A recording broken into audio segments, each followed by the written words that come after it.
I'm really interested to see rookie offensive tackle Joe Alt now going up against TJ Watt. This guy is having a hell of a baptism of fire, and he's winning. We talked about him against Maxx Crosby, and he really got the better of that matchup. Crosby got his during the game as well. He still had a solid game, but generally speaking, those offensive tackles shut him down, including the rookie.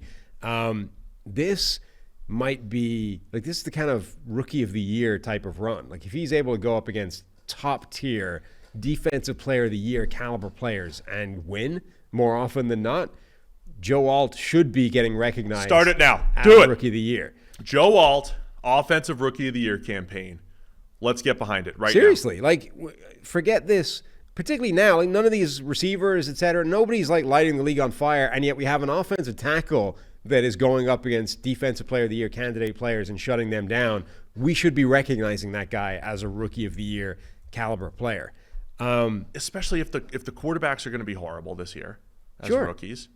Let's get Joe Alt. Now, he's one of PFF's highest graded tackles through 2 weeks? Or The Pepsi Rookie of the Week thing has 6 players that you can choose from, and none of them were Joe Alt as a nominee.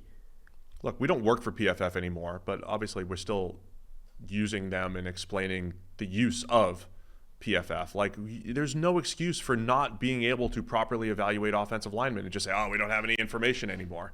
The information's good and it's useful, and so you can vote for offensive linemen now. You should be able to.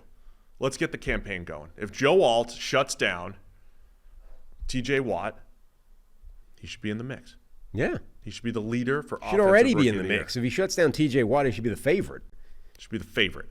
He's given up 2 pressures in 2 weeks. Alt, number 11 PFF grade. Right, and he's faced Maxx Crosby.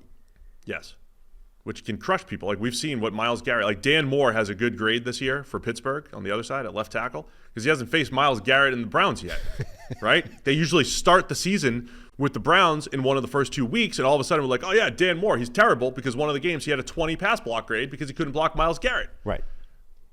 So Alt already had the Crosby game. Yeah, and the second game, okay, Clowney. The other one was against the Panthers. But it was Clowney. Clowney it might be the down year for Clowney, but it's still, you can't, that's not that was a joke performance where you didn't face anybody. You faced Jadeveon Clowney and absolutely shut him down. The only place Alt has struggled in 2 weeks was against when he was trying to down block or reach block Christian Wilkins for the Raiders. And Wilkins is a very good player. Yeah.